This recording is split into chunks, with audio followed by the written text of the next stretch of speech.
가장 아픈 순간은 설마 그럴 리 없지 했던 일이 실제로 벌어졌을 때입니다. 사람들은 말하죠. 세상이 무서운 건 큰일이 벌어져서가 아니라 전혀 예상하지 못했던 순간에 마음이 무너져서라고요. 그 무너짐은 아주 사소한 일로 시작됩니다.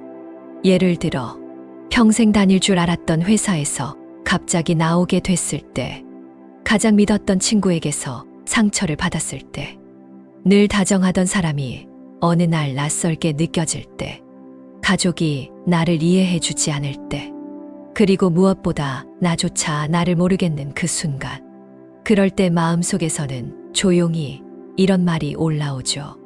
왜 이러지? 이건 안 무너져야 했던 거잖아. 그런데 사실은 우리가 어떤 상황을 붙잡고 있었던 게 아니라 그 속에 있던 믿음을 붙잡고 있었던 거예요. 이건 변하지 않을 거야. 이건 내 편일 거야. 하지만 삶은 예고 없이 그 믿음을 깨뜨립니다. 그리고 이렇게 속삭이죠. 모든 건 변해. 그리고 그건 내 잘못이 아니야. 마음이 무너지는 건 단순히 일이 바뀌어서가 아닙니다. 우리가 붙잡고 있던 절대 변하지 않을 거라는 믿음이 깨지는 순간, 마음은 텅 비고 세상이 낯설어지죠. 그때 조용히 이런 질문이 올라옵니다. 나는 왜 이렇게 쉽게 무너질까? 왜 이렇게 괴로운 걸까? 왜 이 세상은 계속 변하기만 할까? 방금 우리가 느낀 그 무너짐의 정체, 불교에서는 단 한 단어로 설명합니다. 바로 무상입니다.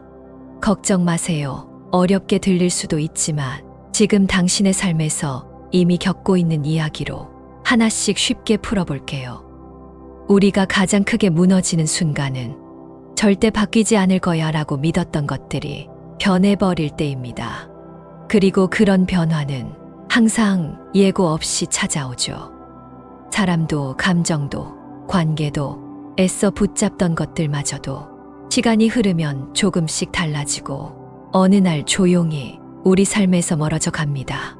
그런데도 우리는 이 흐르는 세상 안에서 자꾸 속삭이죠. 이건 안 변했으면 좋겠어. 이대로만 계속되면 좋겠는데. 그럴수록 변화는 더 아프게 다가옵니다. 현실 속 이야기, 그렇게 살아왔는데 무너졌습니다. A씨는 책임감 강한 사람이었어요. 회사에서도 가정에서도 묵묵히 최선을 다해 살아왔습니다. 지금은 힘들어도 언젠간 보상받겠지. 적어도 회사에서는 인정받고 있어. 그런데 부서가 정리되면서 그의 역할은 신입에게 넘어갔고 A씨는 말합니다. 지금까지 버틴 의미가 다 무너진 것 같았어요. 사실 그의 노력은 어디에도 사라지지 않았습니다. 그런데도 그렇게 느껴졌던 이유는 단 하나. 그 마음속 깊이 이건 변하지 않을 거야. 이건 내 편일 거야. 라는 믿음이 있었기 때문이에요. 그 믿음이 무너지는 순간 우리는 존재 전체가 흔들리는 감정을 겪습니다. 그런데 이건 우리가 약해서도 실패해서도 아닙니다. 삶은 원래 그렇게 흘러가는 것이었을 뿐이에요. 부처님은 이렇게 말씀하셨어요. 모든 형성된 것은 무상하다. 이것을 지혜로 통찰하는 자는 괴로움에서 벗어난다. 여기서 말하는 지혜는 모든 걸 포기하라는 뜻이 아닙니다. 다 변하니까 의미 없어가 아니라 모든 게 변하니까 지금 이 순간을 더 깊이 살아야겠다. 이게 바로 진짜 지혜입니다. 좋은 날도, 힘든 날도, 기쁜 순간도, 외로운 밤도, 그 모든 순간들은 그냥 잠시 머물다 가는 것들이에요. 그러니 우리는 좋은 건 소중히 껴안고 괴로운 건 흘려보낼 수 있어야 합니다. 그게 바로 무상을 아는 삶의 태도입니다. 그리고 문득 또 하나의 질문이 떠오릅니다. 그렇다면 나는 도대체 누구일까? 왜 나는 이렇게 쉽게 무너지고 같은 감정을 반복하게 될까? 그 질문은 우리를 마음 깊은 곳으로 데려갑니다. 우리는 이제 압니다. 세상은 끊임없이 변하고 그 변화는 때로 우리를 아프게 한다는 걸요. 그런데 더 깊은 괴로움은 밖에서 오는 게 아니라 내 안에서 시작되곤 합니다. 세상은 바뀌는데 나는 바뀌지 않기를 바랐던 마음, 그 마음 안에는 나는 원래 이런 사람이야 라는 단단한 믿음이 숨어 있었는지도 모릅니다. 나는 참을성이 없는 편이야. 상처를 너무 쉽게 받아 중요한 결정을 미루게 돼. 처음엔 그냥 내 성격이 그런 줄 알았습니다. 그런데 이런 말들 속에는 나는 원래 이런 사람이다라는 믿음이 오래도록 자리 잡고 있었던 거예요. 그리고 그 믿음은 겉으론 조용하지만 당신을 깊고 오래 괴롭혀왔는지도 모릅니다. 나는 원래 부족해. 나는 예전부터 늘 이랬잖아. 그렇게 우리는 스스로 만든 이미지 안에 나를 가둔 채 살아가고 있었는지도 모릅니다. 현실 속 이야기, 지금 이대로 괜찮은 걸까? 한 사람은 요즘 하루를 마치고 나면 마음이 무겁습니다. 별일 없던 날인데도 스크롤을 몇 번 내리다 보면 괜히 마음이 가라앉아요. 누군가는 여행 중이고, 누군가는 승진했고, 누군가는 새로운 시작을 맞이하고 있죠. 그런 모습을 보다 보니 이런 생각이 스쳐갑니다. 나는 지금 이대로 괜찮은 걸까? 나는 왜 늘 제자리일까? 분명 자신도 열심히 살아왔는데 비교 속에서 자신이 점점 작아지는 기분. 그리고 마음속에선 익숙한 문장이 떠오릅니다. 나는 뭐든 애매한 사람 같아. 근데 그게 정말 내가 맞을까요?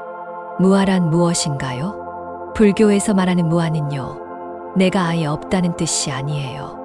오히려 이렇게 말하죠. 나는 딱 정해진 하나가 아니다. 이걸 받아들이는 지혜입니다. 사실 우리가 말하는 나라는 건 상황에 따라, 감정에 따라, 기억에 따라 얼마든지 바뀔 수 있는 존재예요. 예를 들어 평소엔 차분한 사람이 운전대만 잡으면 예민해지고, 회사에선 침착한 사람이 가족 앞에선 감정이 무너집니다. 그럴 때 우리는 스스로에게 묻죠. 나는 왜 이럴까? 진짜 나는 어떤 사람이지? 그 이유는 아주 단순합니다. 진짜 나는 바뀌는 순간마다 새로 만들어지고 있어요. 부처님은 이렇게 말씀하셨습니다. 몸도 마음도 모두 인연 따라 생겨난 것이다.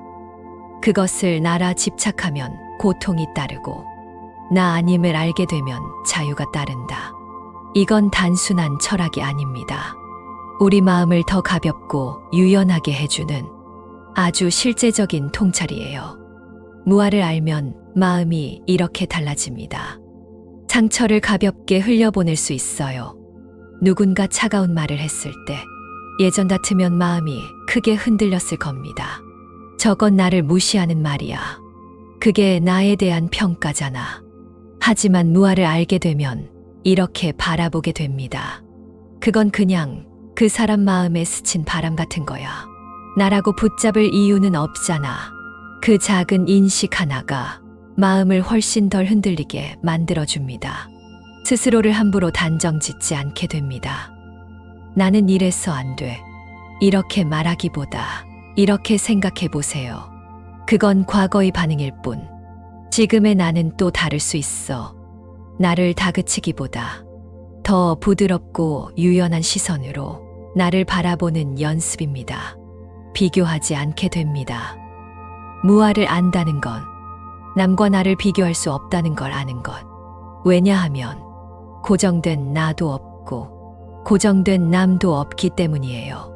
결국 무아는 우리를 자유롭게 해줍니다. 나는 이런 사람이야. 나는 늘 이런 실수를 해. 그 모든 문장 끝에 우리는 자주 이렇게 덧붙였습니다. 그래서 나는 안 돼.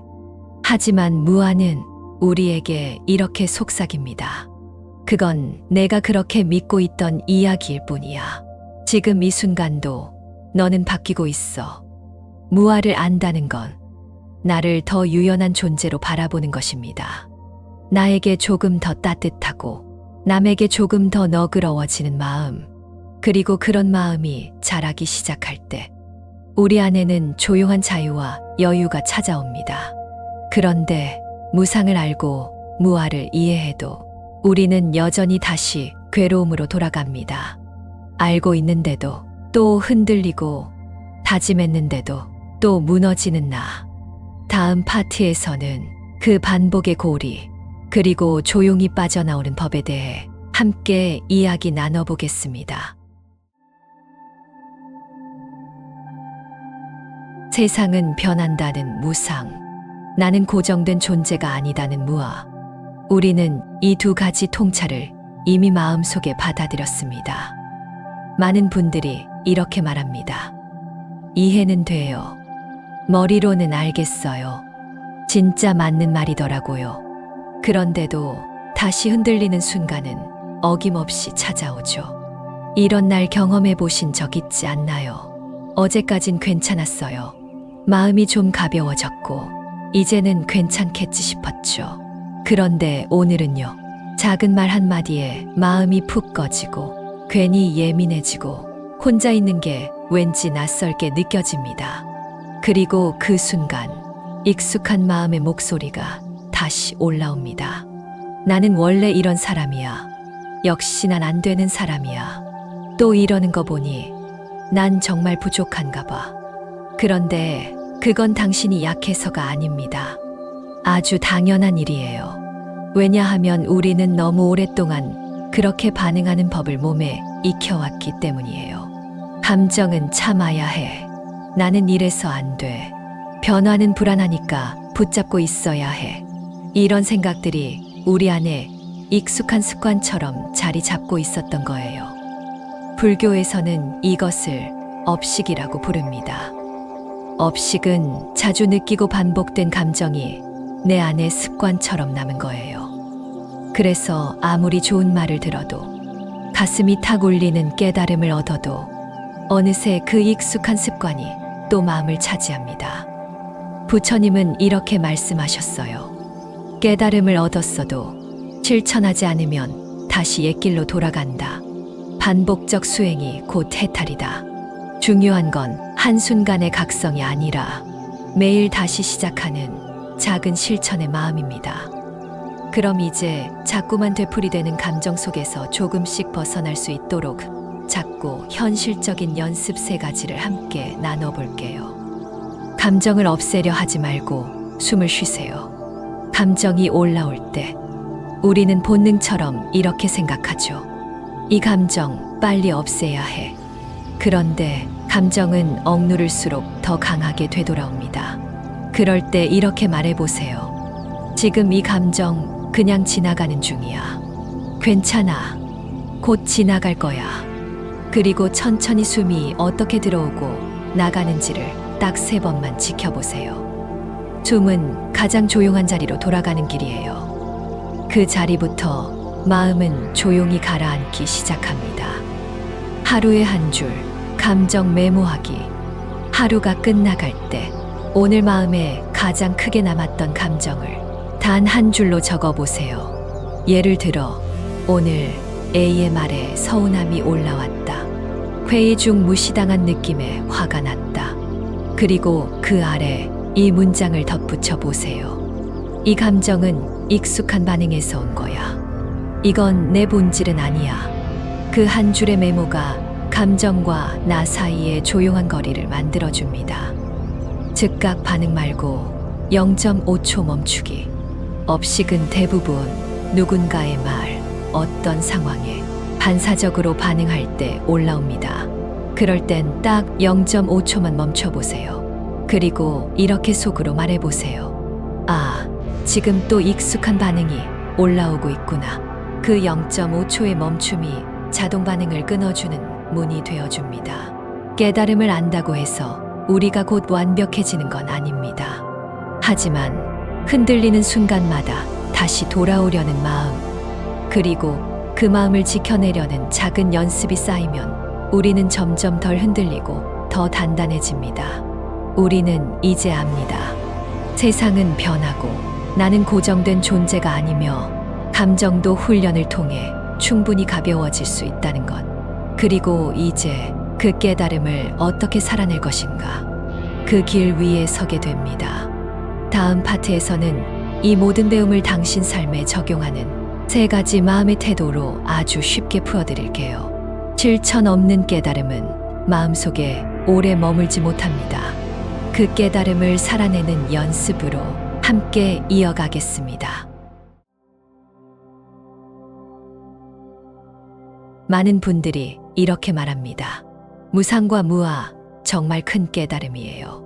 그런데 그 진리를 이해하는 것과 실제로 살아내는 것은 조금 다른 이야기입니다.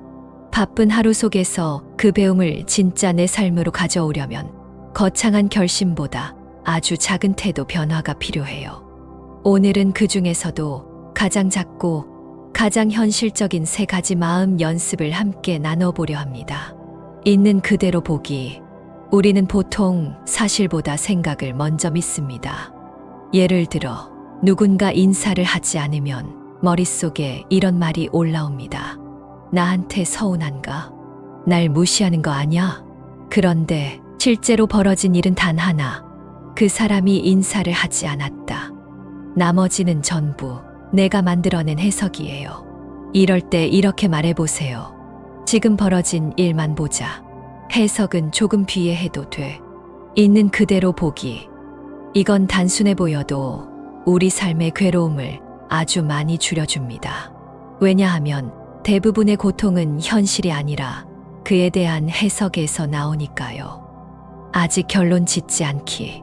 우리는 자주 너무 빠르게 결론을 내립니다. 저 눈빛은 날 피하는 거겠지. 이번 일로 관계는 끝났어. 이 침묵은 거절이야. 그런데 지금의 감정이 정말 전부일까요? 이 일이 오늘 그리고 당신 존재 전체를 말해줄 수 있을까요? 불교의 가르침 무상은 이렇게 말합니다. 모든 것은 변하고 지금 이 순간도 흘러가고 있다. 그러니 지금은 잠깐 멈춰도 괜찮아요. 지금은 판단하지 말자. 단 한 걸음만 물러서도 우리 마음은 훨씬 가벼워집니다. 감정에 조용히 이름 붙이기. 감정을 없애려 하지 마세요. 억누르려 할수록 감정은 더 강하게 되돌아옵니다. 대신 그 감정에 조용히 이름을 붙여보세요. 지금 내 안에 서운함이 있구나. 이건 외로움이네. 지금은 불안이라는 감정이 올라오고 있어. 이건 단순한 말놀이가 아닙니다. 감정과 나를 분리하는 연습이에요. 그 감정을 나라고 믿으면 우리는 완전히 휘둘립니다. 하지만 이렇게 말해볼 수 있어요. 이 감정은 지금 내 안에 잠시 머물다 가는 손님일 뿐이야. 그 순간 마음엔 여유가 생깁니다. 불교에서 말하는 무아는 이렇게 말합니다. 이 감정도 나 자신이 아니다. 그냥 스쳐가는 현상일 뿐이다. 지금 나눈 이 3가지 연습은 거창한 수행이 아닙니다. 그냥 오늘 내 마음을 조금 다정하게 바라보는 것, 조금만 기다려보는 것, 감정에 이름 하나 붙여주는 것. 그 작은 실천이 우리 안에 오래된 매듭을 조금씩 풀어줍니다. 나는 왜 이럴까? 또 무너졌어. 자책하기보다는 이렇게 말해주세요. 아, 이건 연습이구나. 나는 지금 익숙했던 방식에서 조금 다른 길로 가는 중이야. 그렇게 매일 조금씩 마음을 훈련시키는 것. 그게 바로 깨달음을 살아내는 시작입니다. 그런데 마음보다 더 복잡한 게 하나 있습니다. 바로 사람입니다. 세상은 괜찮은데 가장 가까운 사람이 나를 몰라줄 때 그제야 우리는 진짜 바닥까지 무너집니다. 다음 파트에서는 가족, 연인, 친구, 직장 동료처럼 끊을 수 없는 인연 속에서 오는 괴로움을 조용히 내려놓는 관계의 지혜를 함께 풀어드릴게요. 가끔 이런 생각이 올라오죠. 가족인데 왜 이렇게 서운하지? 이렇게까지 했는데도 몰라준다고? 내가 너무 예민한 걸까? 세상이 괴로워서가 아닐 때가 있습니다. 진짜 괴로움은 사람 때문에 시작되곤 하니까요. 특히 가장 가까운 사람이 내 마음을 몰라줄 때, 그때 마음은 가장 깊이 흔들립니다. 왜 관계는 이렇게 어렵게 느껴질까요? 그건 우리가 기대하고 있기 때문이에요. 이 사람은 내 편일 거야. 가족이라면 날 이해해줘야지. 사랑한다면 말 안 해도 알겠지. 그런데 이런 기대는 대부분 상대가 아닌 내 마음 속에서 쓴 시나리오일지도 모릅니다. 불교에서는 이렇게 말합니다. 모든 인연은 조건 따라 맺어지고 조건 따라 흩어진다. 그 누구도 내 기대를 채우기 위해 태어난 존재는 아니다. 조금 차갑게 들릴 수 있지만 이 통찰은 상처받은 마음을 부드럽게 놓아주는 힘이 됩니다. 현실 속 이야기, 괜찮은 사람이었기에 더 힘들었어요. 한 사람은 언제나 주변 사람들을 먼저 챙기며 살았습니다. 가족도 직장도 묵묵히 감당했고 도움이 필요한 이가 있으면 누구보다 먼저 손을 내밀었죠. 하지만 정작 자신이 지쳐 있다고 말했을 때 돌아온 말은 이랬습니다. 넌 항상 잘 버텨왔잖아. 그 순간 위로받지 못한 마음이 더 아프게 다가왔습니다. 내가 너무 바랐던 걸까요? 이해받고 싶었고 고맙다는 말 한마디면 충분했는데 그 말이 없어서 나는 스스로의 마음을 더 단단하게 지켜야 했습니다. 그래서 우리는 관계 속에서 이런 연습이 필요합니다. 기대를 없애는 게 아니라 기대를 조금 내려놓는 것. 이 사람은 내 방식대로 반응하지 않을 수도 있어. 그 말은 나를 해치려는 게 아니라 그 사람만의 방식일 수도 있어. 이 관계는 내가 통제할 수 있는 게 아니구나. 그걸 알아차리는 순간 관계는 전쟁터가 아니라 마음을 훈련하는 연습장이 됩니다. 관계 속 괴로움을 줄이는 3가지 마음 연습. 내 진심은 나만 알아도 괜찮다. 좋은 마음으로 다가갔는데 상대가 몰라주면 마음이 상하죠. 이렇게까지 했는데 그걸 모른다는 게 말이 돼. 그런데 모든 진심이 반드시 이해받아야 하는 건 아닙니다. 내가 다 했다면 그걸로 됐어. 내 진심은 내가 알아주면 돼. 이 다정한 한마디가 당신의 마음을 다치지 않게 지켜주는 울타리가 됩니다. 말하지 않으면 전해지지 않는다. 가장 흔한 착각은 이거예요. 가까운 사람이니까 말 안 해도 알겠지. 하지만 아무리 가까운 사이여도 마음은 표현해야 닿을 수 있어요. 기대하기 전에, 서운해지기 전에 내 마음을 먼저 말해보는 것. 이 단순한 솔직함이 관계를 훨씬 더 부드럽고 유연하게 만들어줍니다. 관계는 나를 있는 그대로 비춰주는 완벽한 거울은 아니다. 우리는 자주 관계를 통해 나를 확인하려 합니다. 저 사람이 날 무시한다는 건 내가 부족한 사람이란 뜻 아닐까? 물론 관계는 나를 비추는 거울이 될 수 있습니다. 하지만 항상 맑고 정확한 거울은 아니에요. 때로는 상대의 감정, 피로, 오랜 습관이 왜곡된 상처럼 나에게 비춰질 수 있죠. 그 반응이 내 전부는 아니야. 이 서운함이 내 존재 전체는 아니야. 이걸 기억하면 관계가 흔들려도 내 중심은 쉽게 무너지지 않습니다. 사람 때문에 아프고 그래도 또 사람에게 기대며 우리는 그렇게 인연의 강을 흘러갑니다. 하지만 이젠 조금 더 다르게 흐를 수 있습니다. 관계를 바꾸려 하기보다 그 안에서 내 마음의 방향을 바꾸는 연습. 기대를 내려놓고 서운함을 조용히 바라보고 흔들림 속에서도 나를 지켜내는 것. 그게 바로 마음을 지키며 살아가는 관계의 지혜입니다. 다음 이야기에서는 관계와 감정, 세상의 변화 속에서도 흔들리지 않는 내면의 중심을 세우는 법에 대해 나누어 보겠습니다. 우리는 지금 긴 여정을 함께 걸어왔습니다.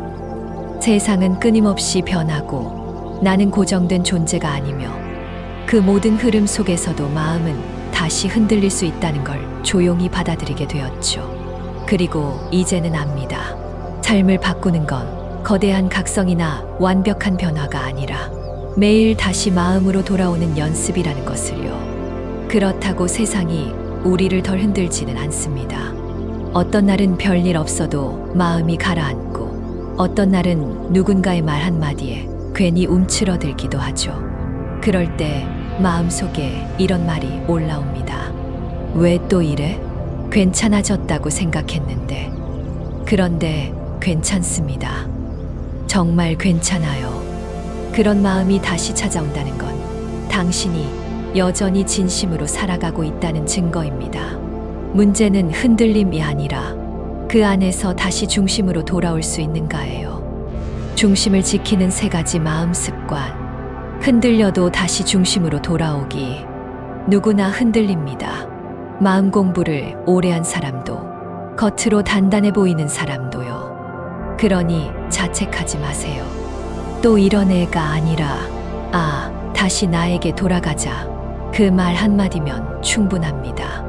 흔들리는 건 괜찮아요. 다시 돌아오는 걸 반복하다 보면 그게 곧 당신 마음의 힘이 됩니다. 마음의 소음을 줄이는 시간 갖기. 요즘 마음이 너무 시끄럽진 않으신가요? 수많은 정보, 비교, 걱정 속에서 우리의 내면은 쉴 틈이 없습니다.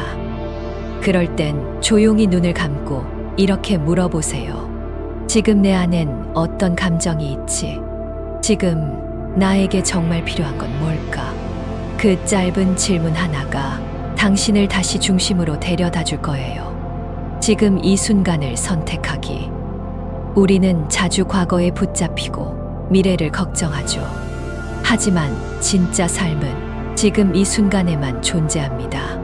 지금 내가 할 수 있는 가장 다정한 선택은 뭘까? 이 순간 나를 어떻게 돌봐줄 수 있을까? 호흡 하나, 눈을 감는 짧은 시간, 내 가슴에 손을 얹는 따뜻한 동작.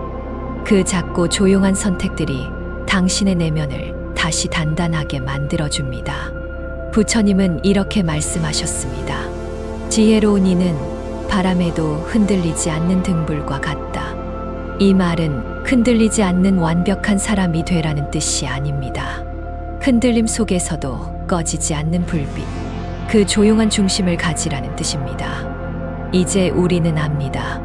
세상은 변하고 감정은 흐르고 사람도 나도 늘 바뀐다는 거요. 그 변화 속에서 나를 지켜주는 건 단 하나, 바로 다시 돌아오는 마음입니다. 넘어져도 괜찮습니다. 무너져도 후회해도 괜찮습니다. 왜냐하면 당신은 다시 돌아올 줄 아는 사람이니까요. 그리고 그 한 번의 귀환이 당신 삶의 무게를 조금씩 바꿔줄 거예요. 그러니 오늘도 자기 자신에게 이렇게 말해주세요. 지금 나는 나에게로 돌아가는 중이야. 괜찮아. 이게 나의 시작이야. 그 조용한 말 한마디가 당신 마음속 가장 깊은 곳을 환하게 밝혀줄 겁니다. 함께 걸어와 주셔서 감사합니다. 이 여정은 여기서 잠시 멈추지만 당신의 삶은 지금 이 순간부터 다시 시작되고 있습니다. 마음은 언제든 지금 여기에서부터 다시 시작할 수 있습니다.